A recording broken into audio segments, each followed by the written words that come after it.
A boy wakes up in the middle of the sea and sees a very terrifying sight. A hyena has come out from inside the boat. The boy is paralyzed with fear and quickly grabs an oar to save his life.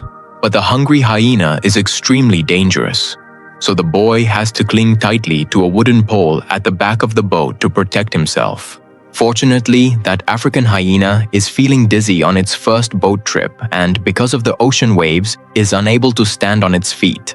The hyena spots its prey and decides to wait until nightfall before attacking, then goes back inside the boat. Seeing this, the boy finally breathes a sigh of relief, but just then he spots a monkey swimming nearby.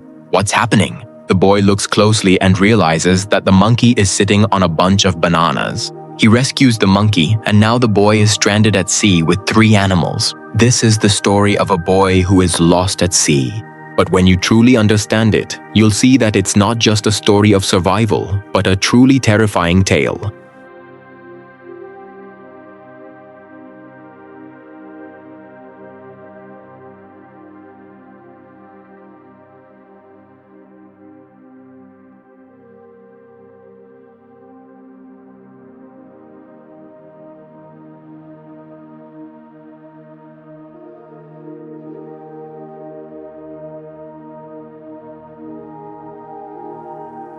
It all begins with a boy named Pi Patel, who was on his way to Canada with his family of 3. But one night, as the ship was passing through the deepest part of the ocean, Pi was awakened by a loud noise. Meanwhile, his family kept sleeping. He went up to the deck to see what was happening and found that the ship was crashing against the waves and was about to sink. Pi asked a nearby crew member what was going on, but before he could get an answer, he was pushed into a lifeboat. Before Pi could make sense of anything, a zebra suddenly leapt onto the boat. In the blink of an eye, the small boat was swept away by the waves. When Pi regained his senses, he saw that most of the ship had already sunk into the sea. At that moment, he saw something floating in the distance. Pi quickly threw out a lifebuoy, but as it got closer, he realized it was a tiger named Richard Parker. The tiger jumped onto the small boat, and Pi, terrified, hid at the back of the boat, clinging to a wooden pole. After surviving through the night, in the morning, he saw that Richard was nowhere to be seen, and the same scene appeared as it had at the beginning. Pi didn't know that Richard hadn't actually gone anywhere. By nightfall, the tiger's health had improved, and he had gotten used to the sea. Unable to reach Pi, he turned his attention to the injured zebra. Pi raised his voice in protest, but he was helpless to stop that horrific scene and could only watch in fear. To avoid being killed by the tiger, Pi once again moved to the back of the boat and survived another night. By the next day, Pi was completely exhausted and accidentally fell into the sea. He quickly woke up and looked toward the boat, only to find that the zebra had died, but the monkey had somehow survived. Pi knew that he could no longer just sit idly by. Thinking about the weapons kept on the boat, he gathered his courage and, when the hyena wasn't looking, he searched a can for a survival manual. He read it quickly and then, following the instructions, made an improvised raft. He thought about leaving the boat with the monkey for a while, but suddenly the hyena came out to attack Pi. A fierce fight broke out between the monkey and the hyena. The monkey punched the hyena and knocked it down, and Pi couldn't contain his joy. But within seconds, the hyena grabbed the monkey by the throat and killed it right there. Seeing this, Pi became very angry and wanted to avenge the monkey. Just then, Richard Parker appeared and immediately killed the hyena. Pi was terrified and quickly pushed his makeshift raft into the sea and jumped onto it.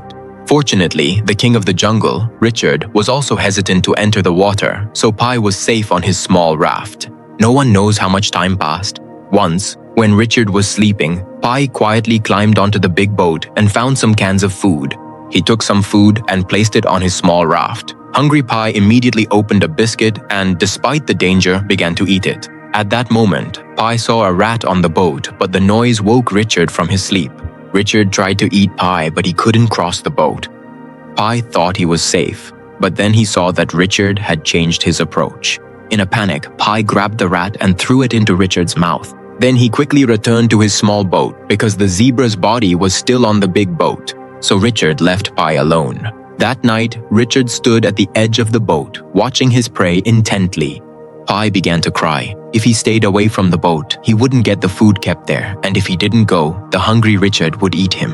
After thinking all night, Pi made a big decision. He would tame Richard. According to the book's instructions, the first step was to choose a calm day. He had to keep the boat against the wind so it would stay steady and then blow the whistle. The second step was to tilt the boat towards the waves and keep blowing the whistle so that Richard would start associating that sound with sickness and discomfort. But the most important step was still left. Pi gathered his courage and urinated on the boat to mark his territory, but it had no effect on Richard. In fact, Richard seemed to mock Pi. Even though these dangerous steps didn't work, Pi did not give up. He started sharing the collected fresh water with Richard and tried to catch fish using biscuits. He did all this to save his own life because Richard needed about 5 pounds of meat every day. And if he got too hungry, he would attack Pi. But even after many days of trying, Pi couldn't catch any fish. Eventually, what Pi feared the most happened. One day, Richard couldn't bear his hunger anymore and jumped into the sea. Pi was paralyzed with fear. Richard was unable to catch any fish. Pi couldn't help but laugh when he saw him. But his laughter didn't last long, because Richard saw him and started swimming toward him. Frightened, Pi quickly pulled the rope and climbed onto the big boat before Richard could reach him, then pulled his small boat up, leaving Richard stranded in the water. Now Richard was helpless in the water. Pi picked up an axe to kill him, but just then, Richard started acting innocent. Thus, the journey of man and tiger continued on the sea. One day, Pi saw a big fish in his net. He caught it and hit it with a hammer until it died. Tears welled up in Pi's eyes, because it was the first time he had killed something, and he was a vegetarian. He gave the fish to Richard. That night, the sea was filled with glowing jellyfish, which looked very beautiful. Pi started splashing his hands in the water like a child, but he didn't know that behind this beauty, there was danger. A whale suddenly emerged from the water, and its waves capsized Pi's small boat. All of Pi's biscuits were lost in the sea.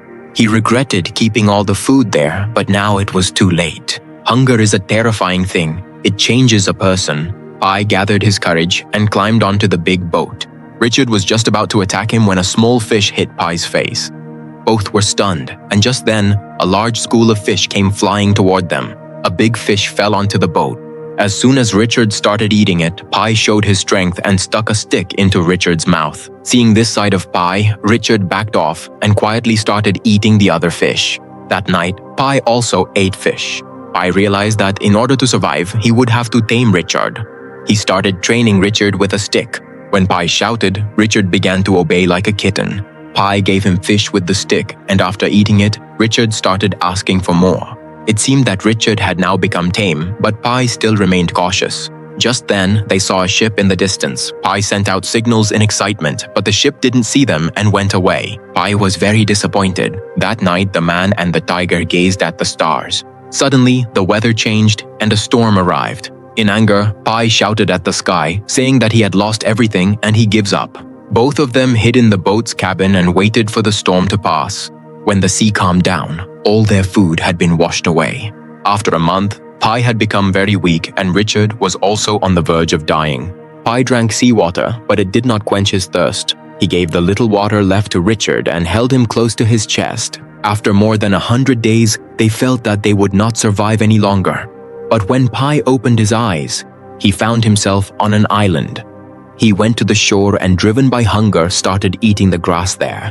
There were many small animals and ponds of water on the island. Pi and Richard were very happy. Pi tied the garland given by his girlfriend there and thought of staying on the island. But in the evening, he realized that the island was dangerous. At night, the water in the ponds would turn into acid and the fish would die. Pi found a human tooth there, which made him understand that it wasn't safe to stay there. The next day, Pi gathered food and water and blew his whistle. Richard came running and they set out to sea once again. After many days, they reached the shore. Pi was so exhausted that he couldn't even walk. Without looking back, Richard walked into the jungle. Pi was very sad that after 223 days together, Richard didn't even say goodbye to him. When Pi was rescued, he started crying like a child because his companion had left him without saying anything.